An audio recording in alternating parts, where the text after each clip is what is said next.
A paz do Senhor Jesus, estamos iniciando mais um Instantes Finais, a sua aula de escatologia e de profecia bíblica no seu lar. E eu quero agradecer por sua audiência, a você que acompanha a nossa programação pela TV ou pela internet.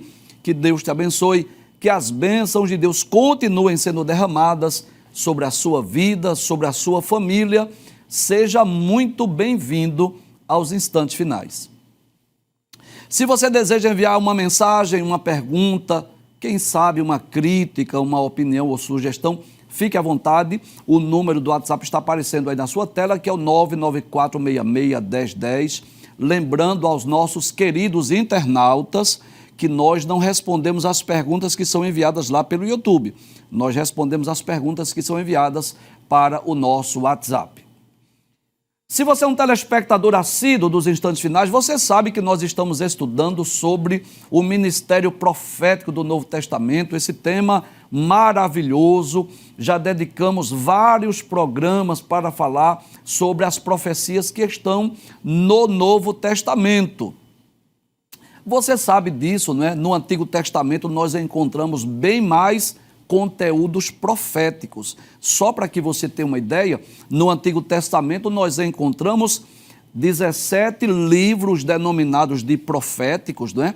5 deles chamados de profetas maiores, 12 deles chamados de profetas menores, além das muitas profecias registradas no Pentateuco, nos livros históricos. Então, com certeza, o ministério profético do Antigo Testamento, nós já estudamos vários programas e vimos aqui várias profecias que foram, né, preditas através do profeta Samuel, profeta Aías, profeta Micaías, profeta Elias, profeta Eliseu e muitos outros.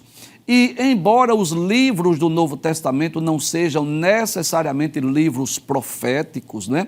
Os evangelhos falam da vida de Jesus, o livro de Atos fala da história da igreja no primeiro século. As epístolas, na verdade, são cartas enviadas às igrejas com o objetivo de ensinar a igreja, de doutrinar, de corrigir erros doutrinários, de encorajar os cristãos.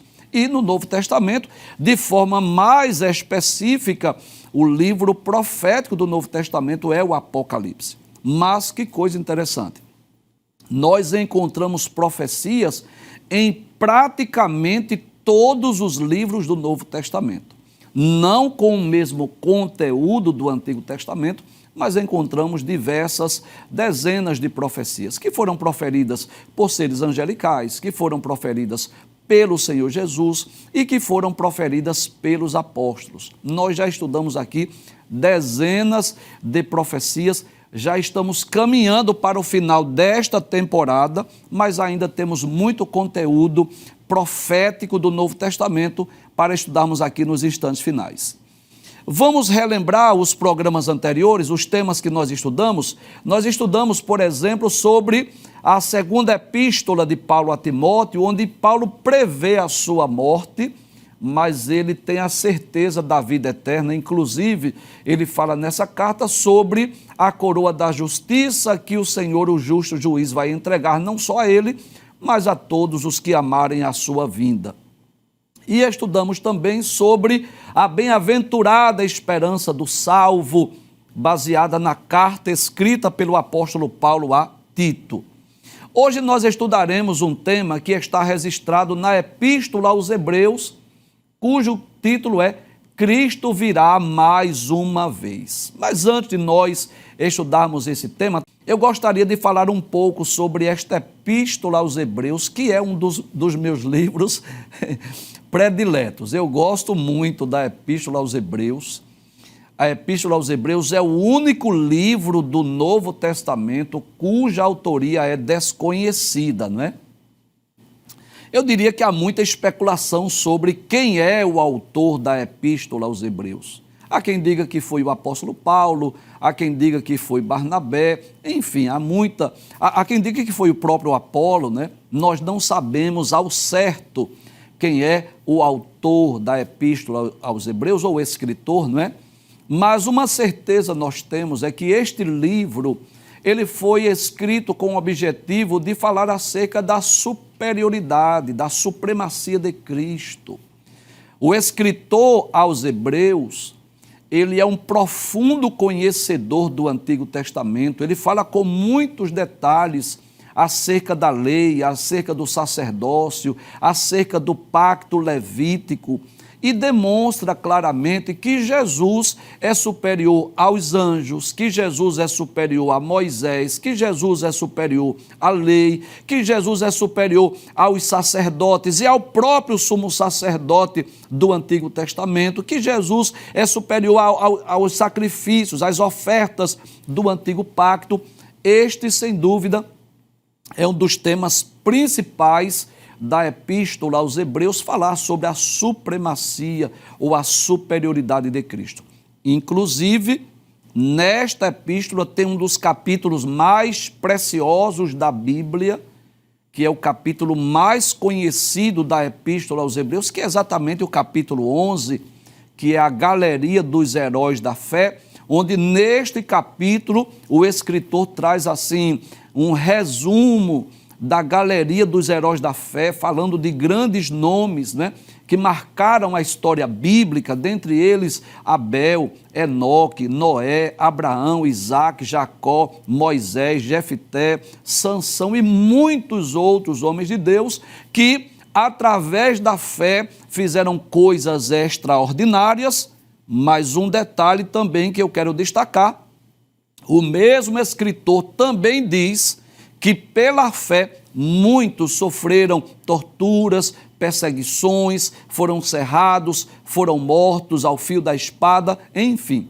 Então, no capítulo 11 desta epístola, ele fala sobre o que o ser humano crente pode alcançar através da fé. Não só milagres, não só coisas extraordinárias, mas também a ponto de enfrentar todo tipo de sofrimento sem negar a Cristo e sem abandonar a fé. Porém, esse texto que vamos estudar hoje está no capítulo de número 9. Nós daremos uma ênfase nos versículos 27 e 28, porque no versículo 27 ele vai dizer que está ordenado aos homens morrerem uma vez e vindo depois disso o juízo, que temos algo importante para esclarecer baseado nesse texto, mas também vamos dar uma ênfase no versículo 28, que é onde está o tema do nosso programa, não é? Ele vai dizer que Cristo voltará mais uma vez. Ele apareceu a primeira vez para tirar os pecados de muitos, mas aparecerá a segunda vez sem pecado para os que o esperam para a salvação. Mas nós vamos iniciar o estudo a partir do versículo 24, que ele fala onde Cristo entrou, não é? Fazendo assim uma espécie de um paralelismo de onde o sumo sacerdote entrava uma vez no ano, lá no lugar chamado Santo dos Santos ou Santíssimo, tanto no tabernáculo quanto no templo em Jerusalém. Mas ele vai mostrar Cristo como um sumo sacerdote superior que adentrou aos céus e ofereceu a Deus o seu próprio sangue, mostrando claramente ou demonstrando claramente que Jesus é ao mesmo tempo tanto a oferta como o ofertante, não é? Então Cristo sacrificou-se a si mesmo e ele é apresentado na Epístola aos Hebreus tanto como o sumo sacerdote perfeito, como também o sacrifício perfeito. Cristo virá mais uma vez, claro que isso é uma imagem meramente ilustrativa, falando do retorno de Cristo com milhares de seus santos. Vamos ler a introdução da nossa aula? Nós vamos dizer assim: um dos principais temas do Novo Testamento é o retorno de Cristo para vir buscar a sua igreja. Diversas vezes o próprio Jesus, como também os seus apóstolos, falaram acerca desta gloriosa promessa. E claro, você sabe disso, nossa escola escatológica ela é pré-milenista e pré-tribulacionista. Nós cremos na vinda de Jesus em duas fases distintas. Uma antes da grande tribulação e outra depois da grande tribulação.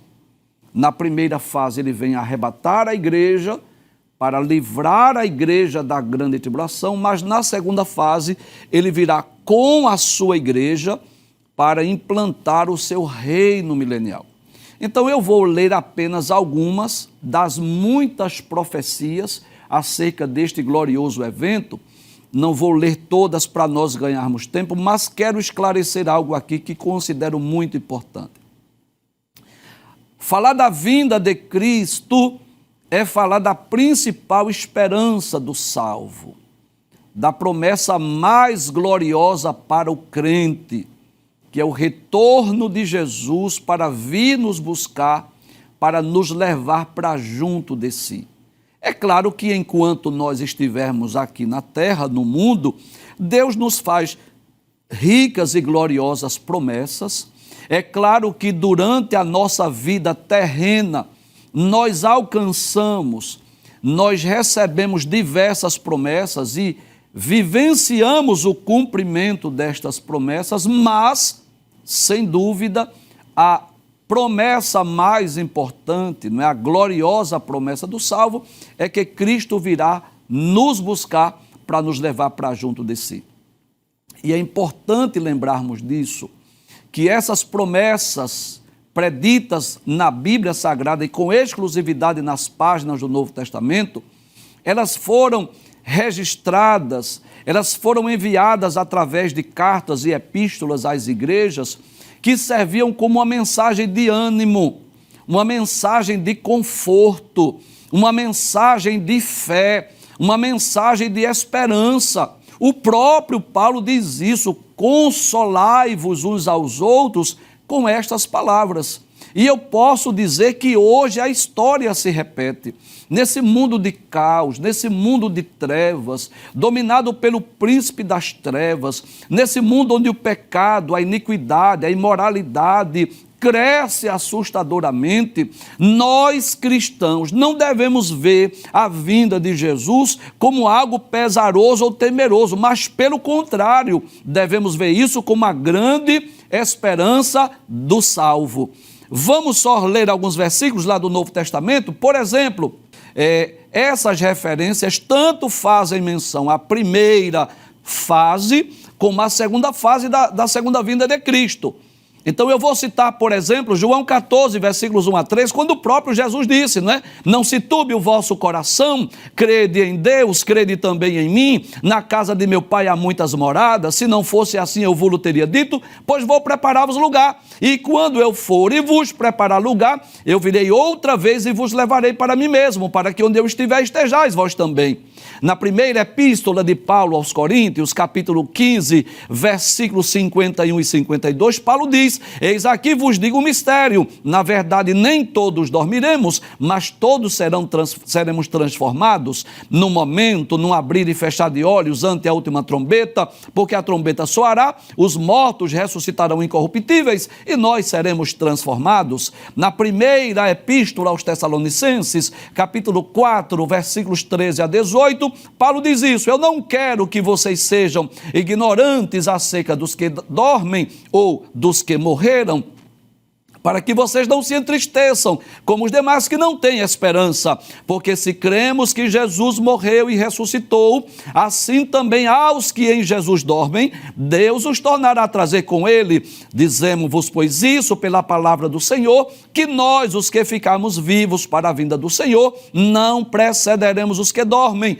porque o mesmo Senhor descerá do céu com alarido, com a voz de arcanjo, com a trombeta de Deus. Os que morreram em Cristo ressuscitarão primeiro, depois nós que ficarmos vivos, seremos arrebatados ao encontro do Senhor nos ares, e assim estaremos sempre com o Senhor. Portanto, consolai-vos uns aos outros com estas palavras. Estes são alguns dos muitos textos, né? Aí nós vamos dizer ainda que muitos destes textos foram escritos, olha que coisa interessante, quando a igreja enfrentava terríveis perseguições, como é o caso da epístola aos Hebreus, que é o texto que vamos estudar hoje, que tinha por objetivo encorajar os cristãos a permanecerem em Cristo, aguardando a sua vinda. Então, olha que coisa interessante. Como nós dissemos, O objetivo principal da Epístola aos Hebreus é falar da supremacia, da superioridade de Cristo em relação aos anjos, a Moisés, à lei, ao tabernáculo, às ofertas, ao sumo sacerdote, ao sacerdócio, aos levitas do Antigo Testamento. Jesus é superior a tudo, todos, tudo e todos.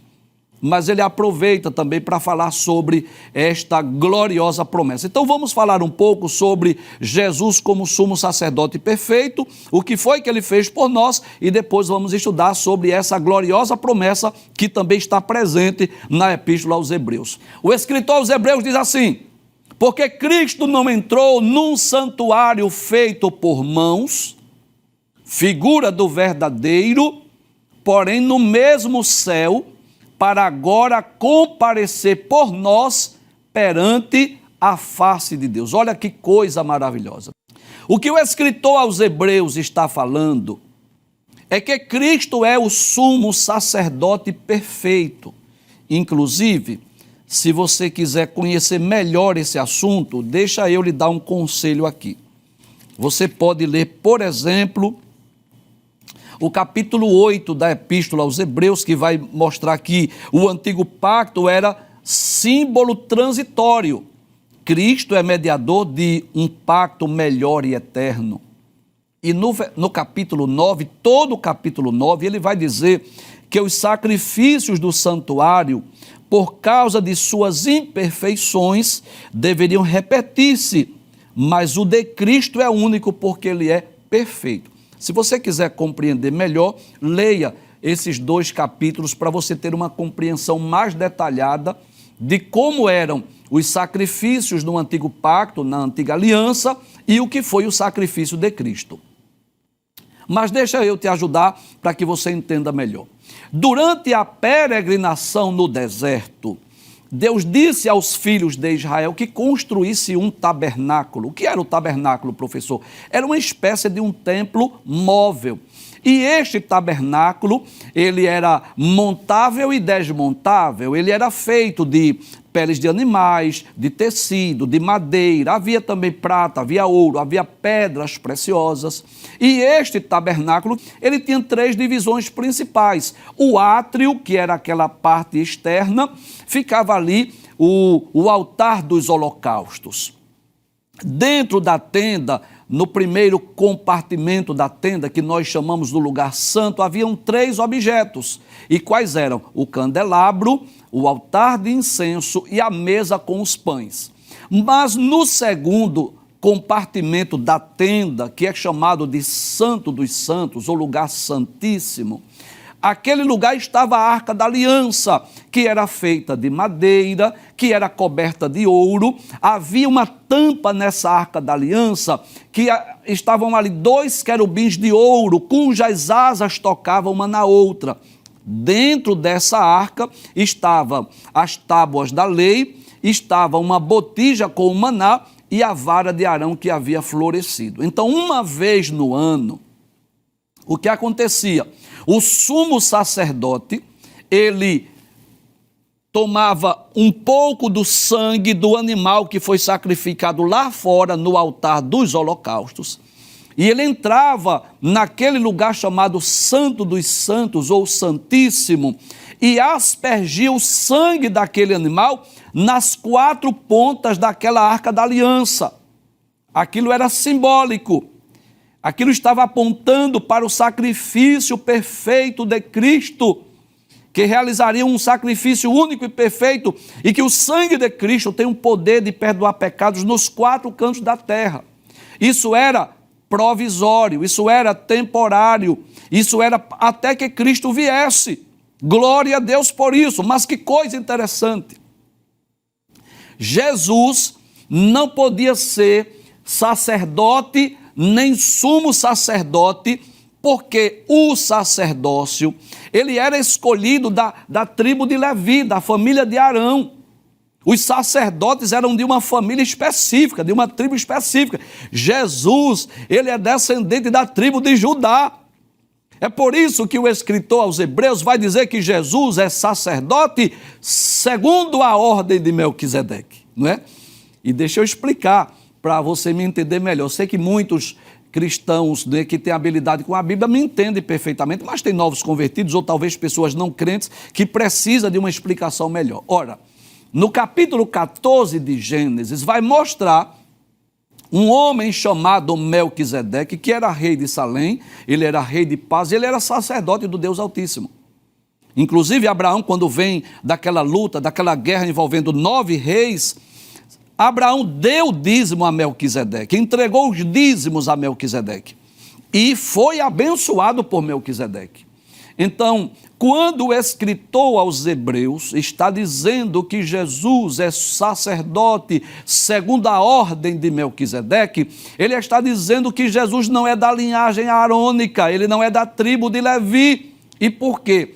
O sacerdócio de Cristo é eterno. Porque Melquisedeque já era sacerdote antes mesmo da lei.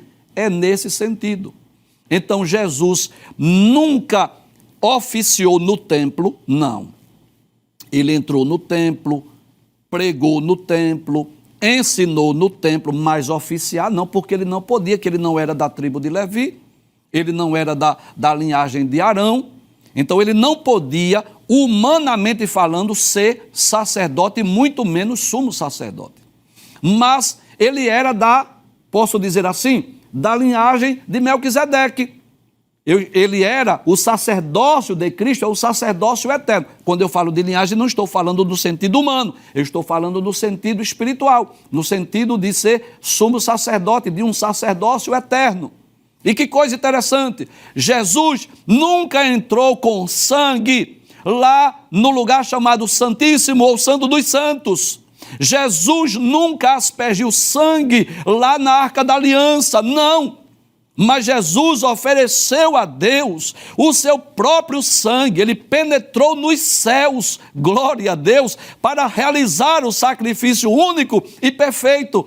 Aí ele diz, porque Cristo não entrou num santuário feito por mãos, ou seja, ele não entrou para oferecer holocausto, não foi no tabernáculo, não foi no templo construído por Salomão, e nem no templo que foi restaurado por Herodes, construído por Zorobabel, não, mas ele entrou nos céus. E por quê? Esses terrenos, ele era figura do verdadeiro, ou seja, o tabernáculo e o templo era uma figura do santuário celestial, porém no mesmo céu, glória a Deus, para agora comparecer por nós perante a face de Deus. Olha, eu tenho algo a te dizer que é extraordinário, que é maravilhoso, que em certo aspecto Cristo já cumpriu, já exerceu o seu sacerdócio em certo aspecto. Como assim, professor? Ele já ofereceu o seu sangue, ele já deu a sua vida por nós, mas em certo aspecto,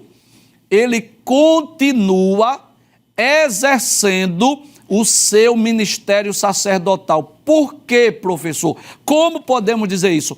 Porque ele continua na presença de Deus, fazendo o quê? Intercedendo por nós.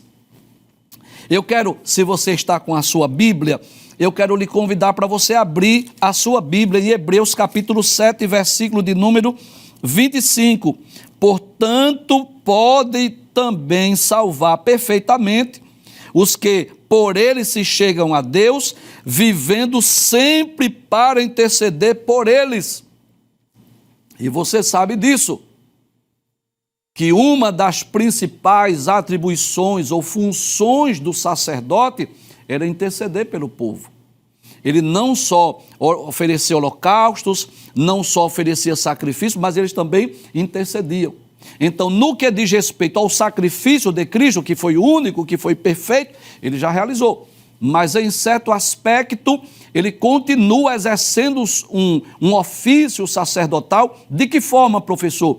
Intercedendo por nós, né? Ele está à destra de Deus intercedendo por nós.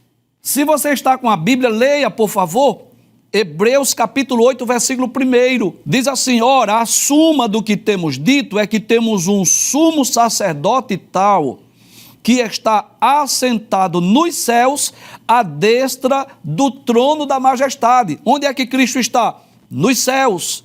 Fazendo o quê? Intercedendo por nós. Veja o que diz Romanos, capítulo 8, versículo 34. Diz assim: quem os condenará? Pois é Cristo quem morreu, ou antes quem ressuscitou dentre os mortos, o qual está à direita de Deus e também intercede por nós. Que coisa maravilhosa!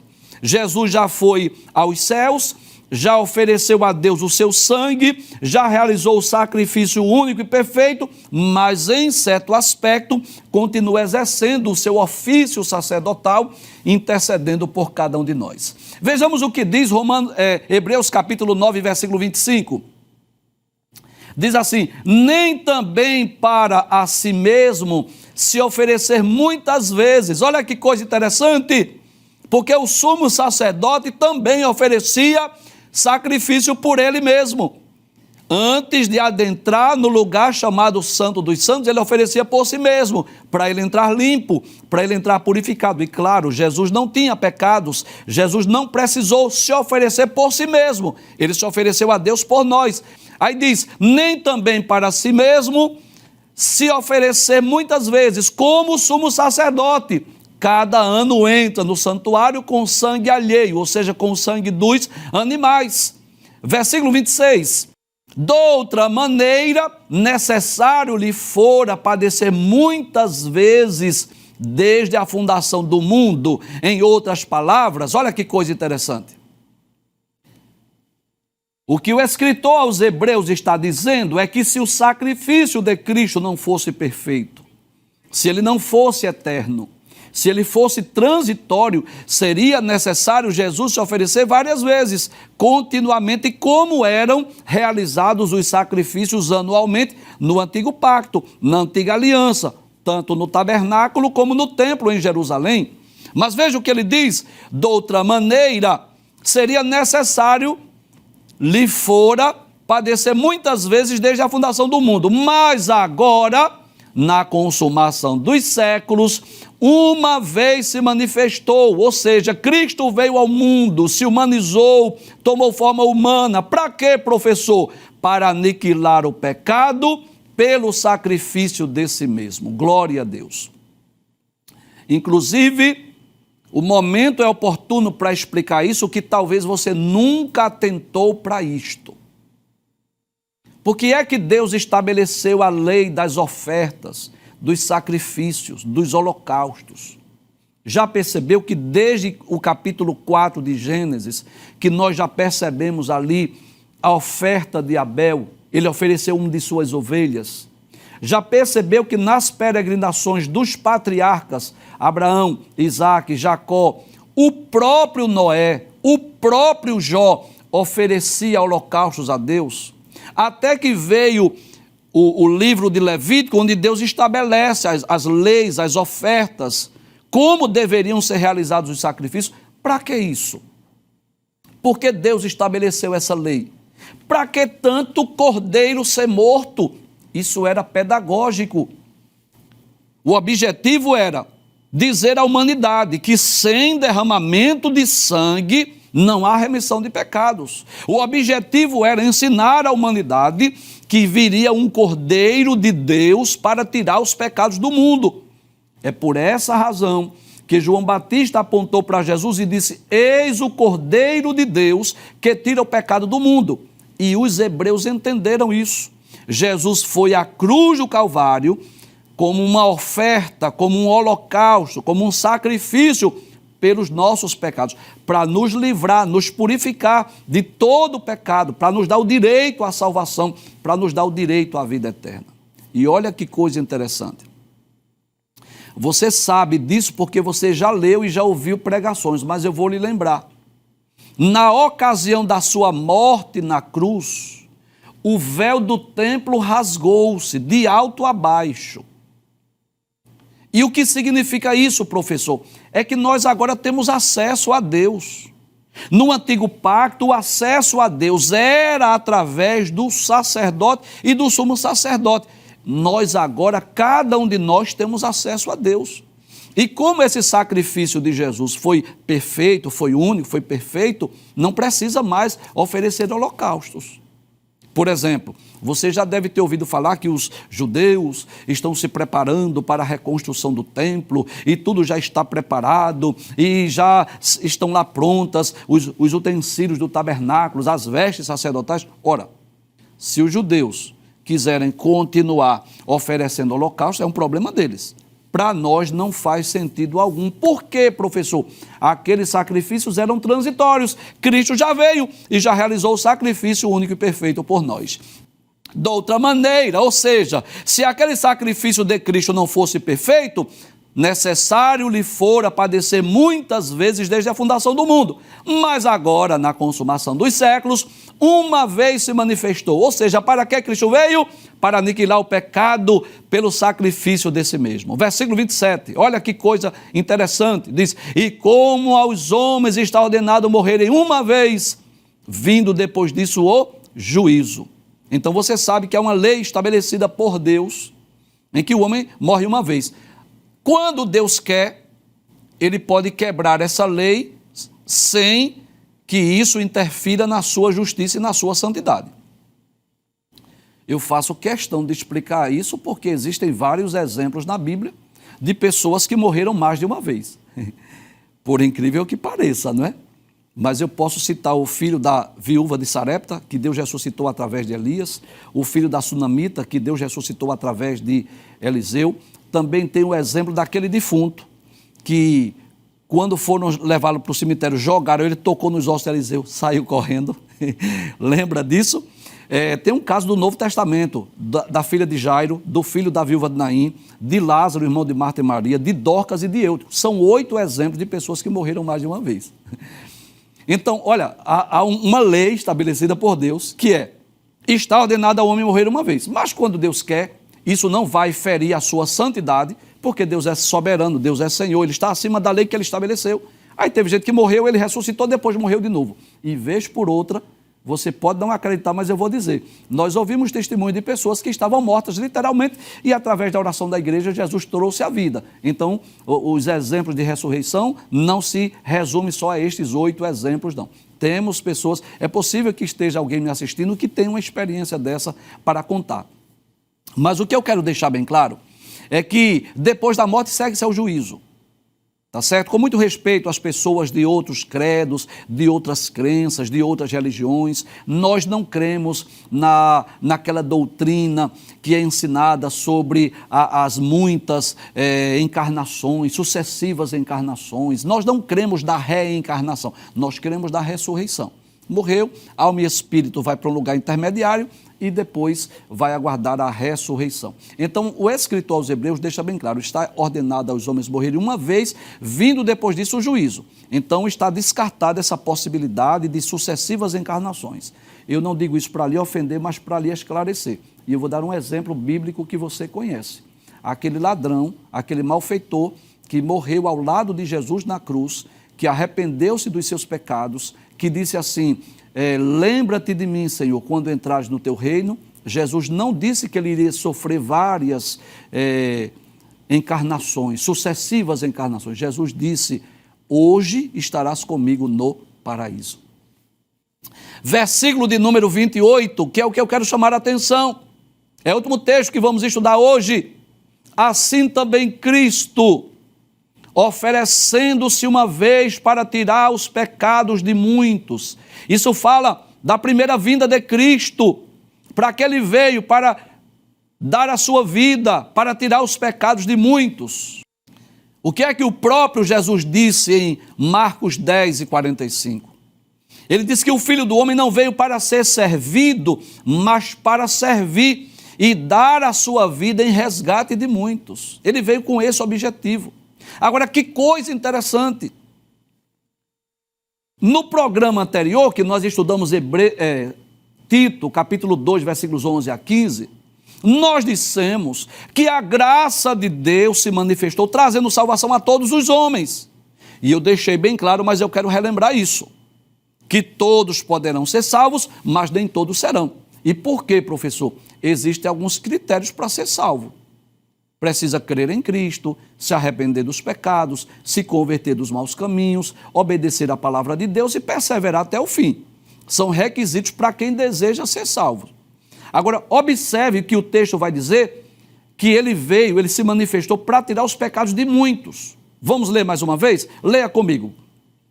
Assim também Cristo, oferecendo-se uma vez para tirar os pecados de muitos. Ô professor, por que não todos? Porque nem todos serão salvos, nem todos creem no Evangelho, nem todos aceitam a oferta, o presente, a dádiva dada por Deus. Você já percebeu isso? É uma questão de educação receber o presente, sim ou não? É uma questão de educação. Alguém dá e outro recebe. É falta de educação rejeitar um presente.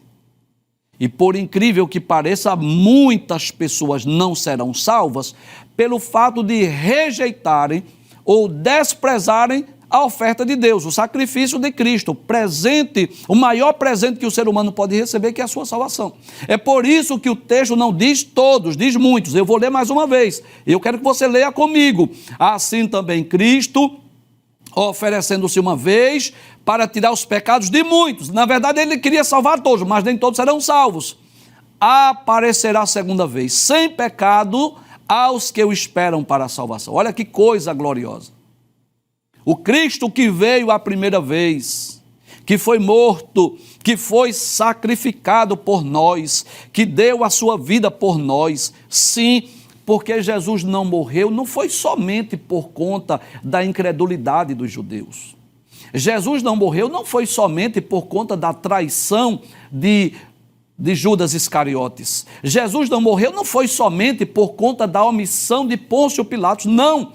Jesus morreu porque ele é o bom pastor, e ele diz, o bom pastor dá a vida pelas ovelhas. Jesus morreu porque ele é o Cordeiro de Deus que tira o pecado do mundo. Jesus morreu porque ele veio para isso, para dar a sua vida por nós, para morrer por nós, para nos salvar, para nos dar o direito à salvação.